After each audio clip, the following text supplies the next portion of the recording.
Hello bull trackers दोस्तों, 13 जून को market ने रीसेंट लो बनाया था और वहाँ से लगातार मार्केट्स ऊपर चढ़ते गए और जून एंड तक हमें ये तेज़ी देखने को मिली। करीब करीब 1200 पॉइंट्स निफ्टी ने गेन किया, लेकिन उसके बाद वो सारे गेन को लूज़ कर दिया और अब हम वापस उसी लेवल पर आ गए हैं। करीब 1200 पॉइंट हमने लूज़ कर दिया है।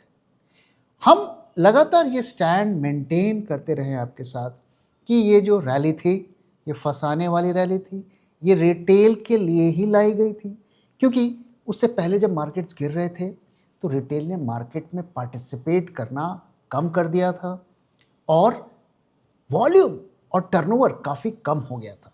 और एक आखिरी बार एक राइज लाया गया। क्यों? क्योंकि एफआईआईज को एग्जिट करना था, बड़े बड़े आईपीओज लाने थे, प्रमोटर के स्टेक को सेल करना था। लेकिन आज मैं वही कहानी आपको डेटा के साथ दिखाने वाला हूँ, किस तरीके से कुछ स्टॉक्स पे पैसे लगाकर रैली आई गई, लोगों को उसमें फंसाया गया और फिर हम देखेंगे कि कैसे वो स्टॉक्स ने वो सारे गेन्स को लूज कर दिया। और उसके बाद हम मार्केट की बात करेंगे कि मार्केट में इस वक्त क्या हो रहा है, आगे का डायरेक्शन कैसे तय होगा, और फिर हम एज यूजुअल मार्केट के डेटा एनालिसिस भी करेंगे। तो आइए मैं आपको कुछ डेटा दिखाता हूं। सबसे पहले हम देखते हैं स्टॉक का डेटा। अगर आप स्टॉक का डेटा देखें तो 13 जून से अगर हम देखें रैली शुरू हुई थी और वो 27 जून तक चली, 27 जून तक चली।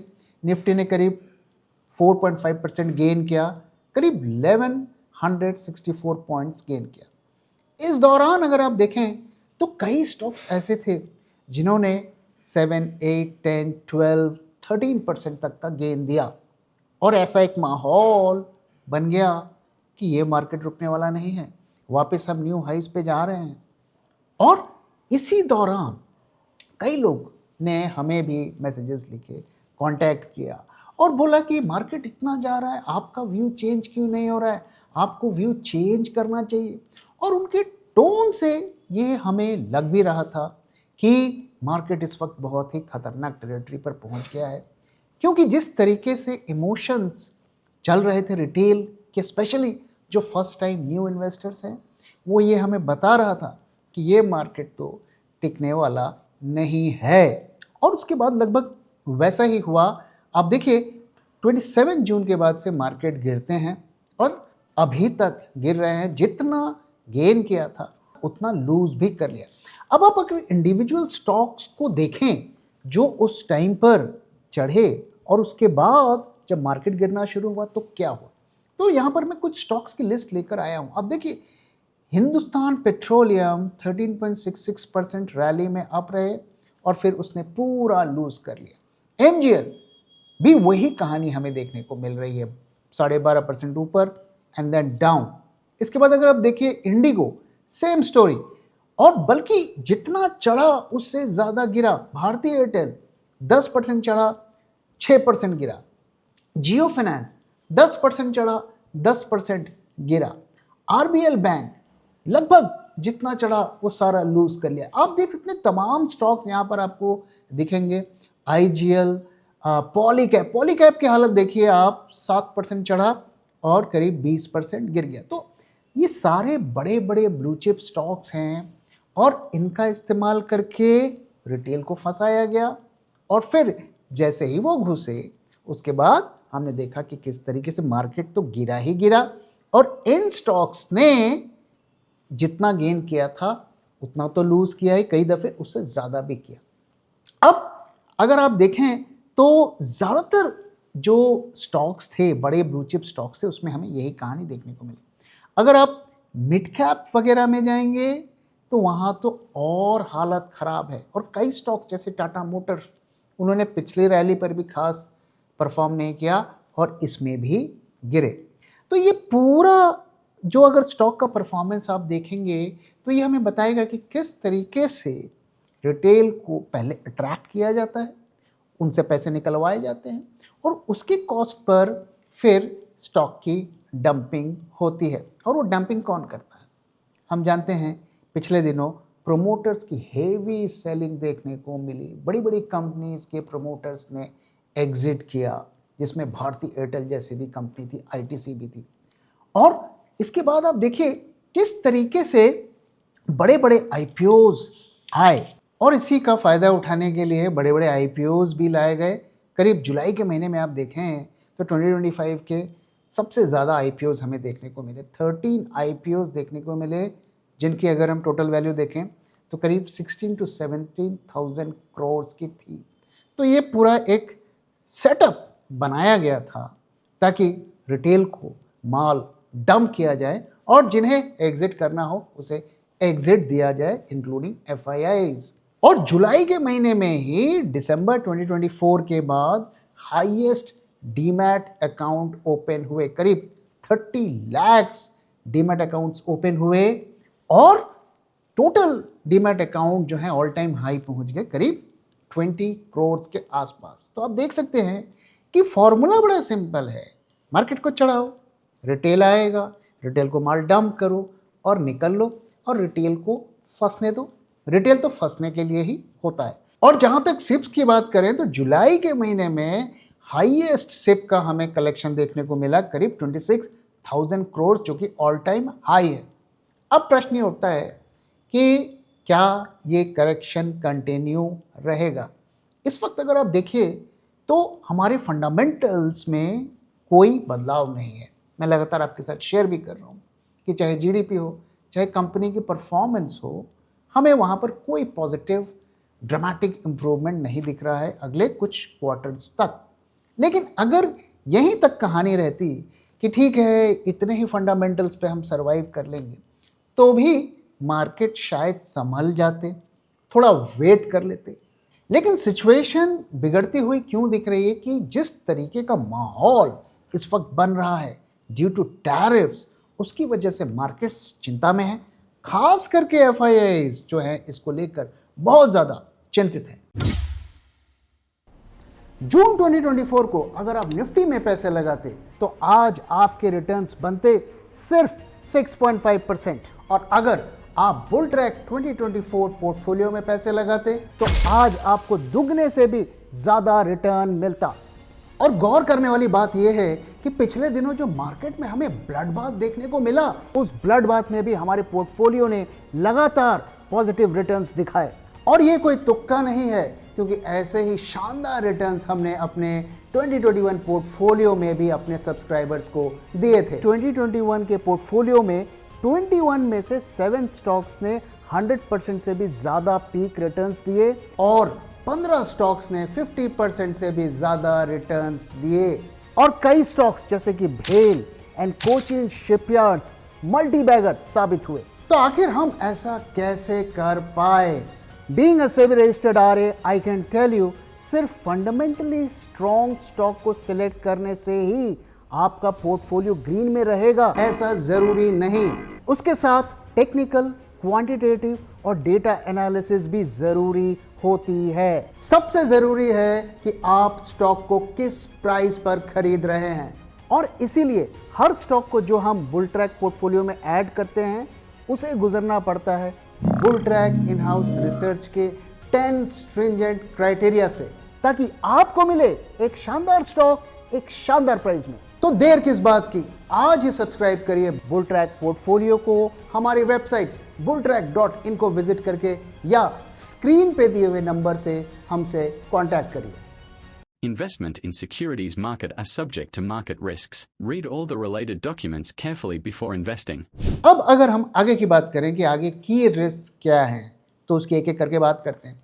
पहला जो रिस्क है वो है टैरिफ्स का। आप जानते हैं टैरिफ्स के मामले में क्या हो रहा है। सिचुएशन वहाँ पर सुधरती हुई तो नहीं दिख रही है, वहाँ और भी खराब होती हुई हमें दिख रही है।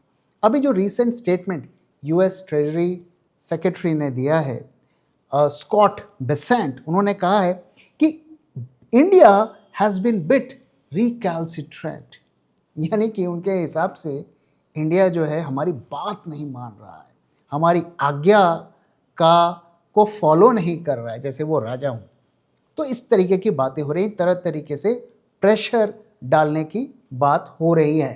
अब इसकी वजह से हो क्या रहा है? इसकी वजह से हो रहा है कि FIIs की सेलिंग बढ़ती जा रही है। बढ़ती क्यों जा रही है?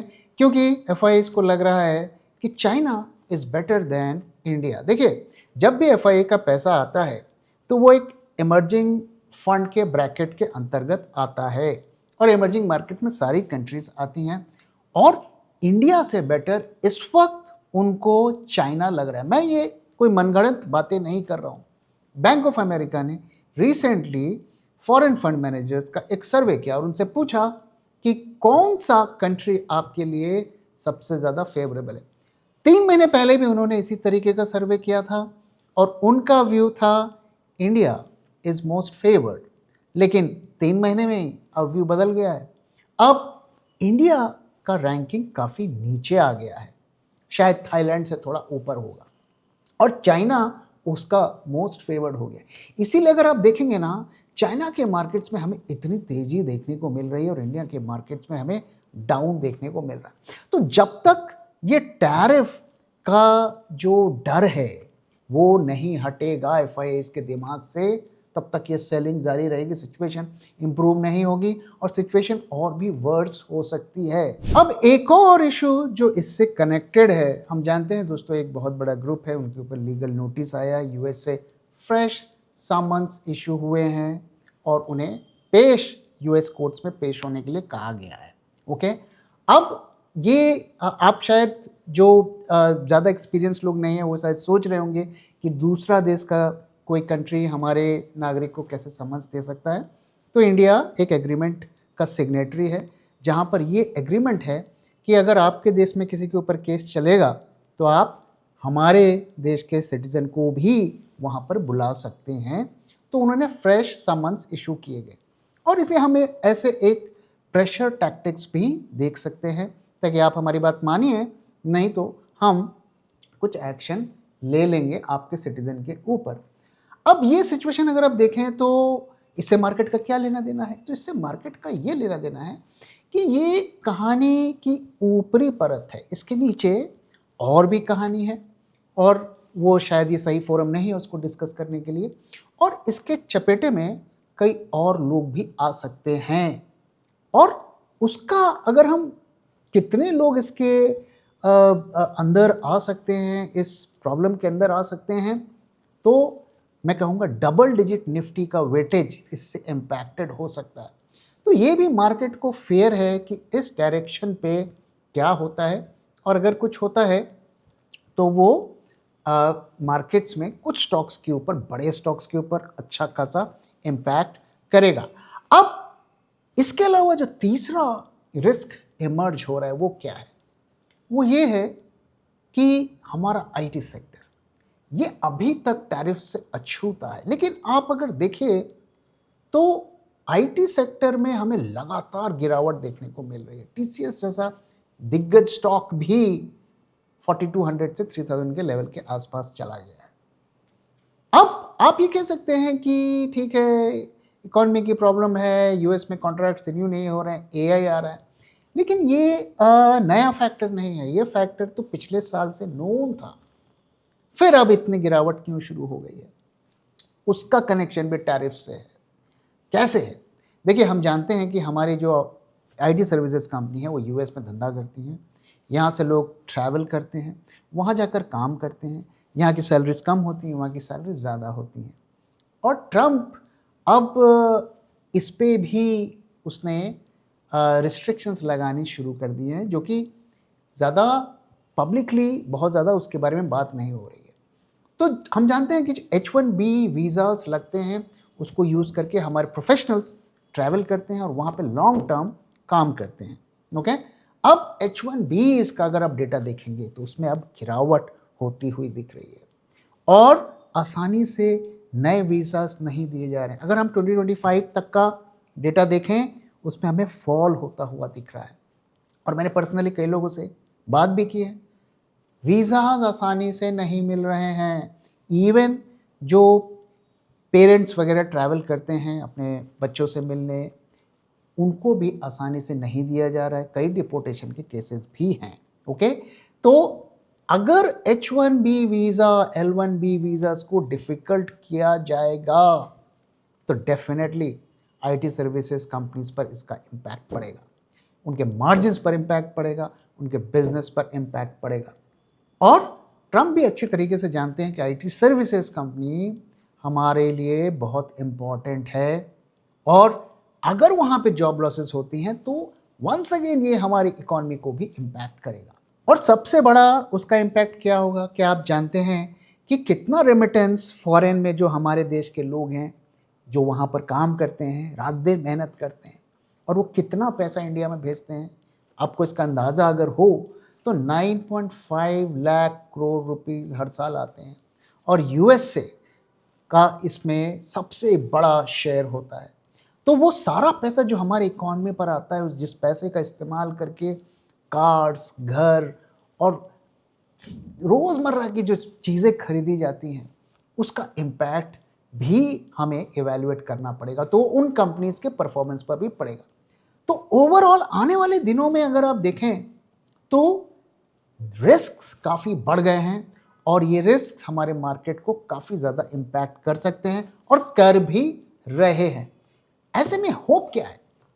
होप यही है कि अगर ये ट्रेड डील हो जाती है तो कम से कम शॉर्ट टर्म में मार्केट गिरना रुक जाएगा।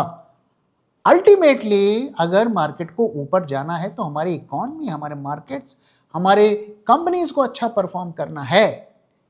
टैरिफ से कम ये होगा कि गिरना बंद हो जाएगा। लेकिन अगर ये प्रॉब्लम रिजॉल्व नहीं होती है तो आप मान के चलिए कि ये मार्केट यहीं पर रुकने वाला नहीं है और अगर एफआईआईज़ की सेलिंग इसी तरीके से चलती गई तो हम काफ़ी नीचे के लेवल्स भी देखेंगे। इसलिए ये टाइम बहुत हमें कॉशियस रहने का है और लगातार अपने पोर्टफोलियो को इवैल्यूएट करिए कि किन स्टॉक्स को हम रख सकते हैं, किसको निकाल सकते हैं। और मैं लगातार आपके साथ शेयर करते रहता हूं कि वही कंपनी आपके पोर्टफोलियो में रहनी चाहिए आज के दौर में जो लगातार अर्निंग्स जिनकी बढ़ रही हैं, प्रॉफिट जिनके बढ़ रहे हैं, सेल्स जिनके बढ़ रहे हैं।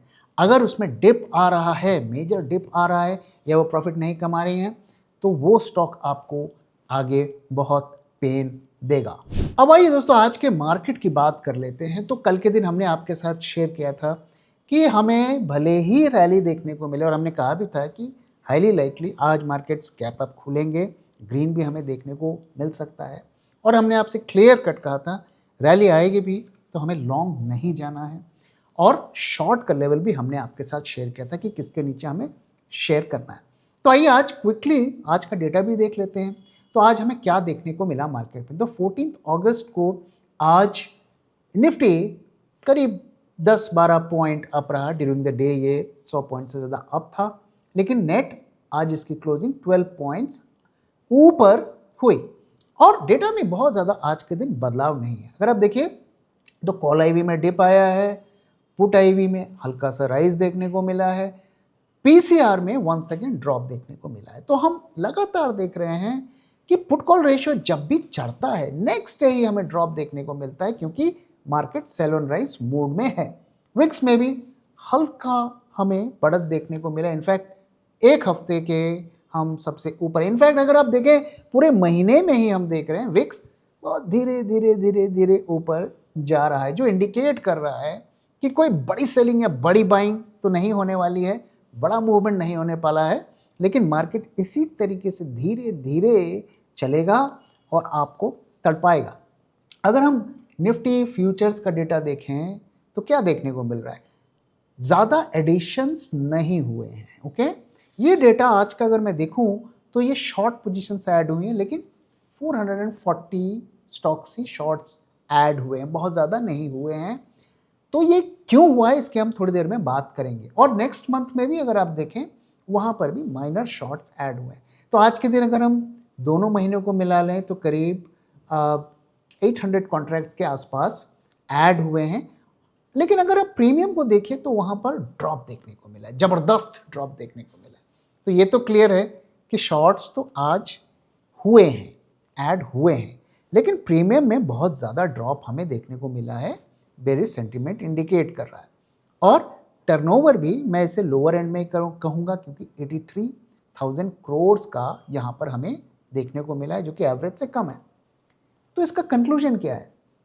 आज का डेटा अगर मैं देखूं, मॉडरेटली बेरिशनेस, बहुत ज़्यादा बेरिश भी नहीं है, बुलिश तो है ही नहीं। ओके, तो ये हमें क्या इंडिकेट कर रहा है? ये हमें कॉशन इंडिकेट कर रहा है। मार्केट के लोग संभले हुए हैं। रीज़न क्या है?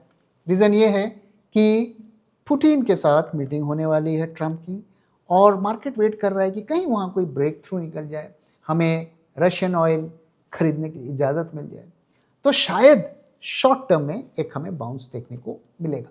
तो आज का अगर मार्केट भी आप देखें तो दोनों तरफ के पोजीशंस कट हुए हैं, ऊपर की तरफ भी कट हुए हैं, नीचे की तरफ भी कट हुए हैं। दोनों ने अपनी पोजीशंस को लाइट किया है, मेजर पोजीशंस नहीं ऐड किए हैं।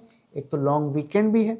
ओके, तो आज का डेटा कुछ खास सिग्निफिकेंस नहीं बता रहा है, सिर्फ ये बता रहा है कि वेट एंड वॉच। अब लेवल्स की अगर बात करें तो दोस्तों हमारे स्टैंड में कोई बदलाव नहीं है। ओके, लॉन्ग हमें नहीं जाना है और शॉर्ट करने के लिए हमारा लेवल वही है 24,360, तो उस लेवल का वेट करना है।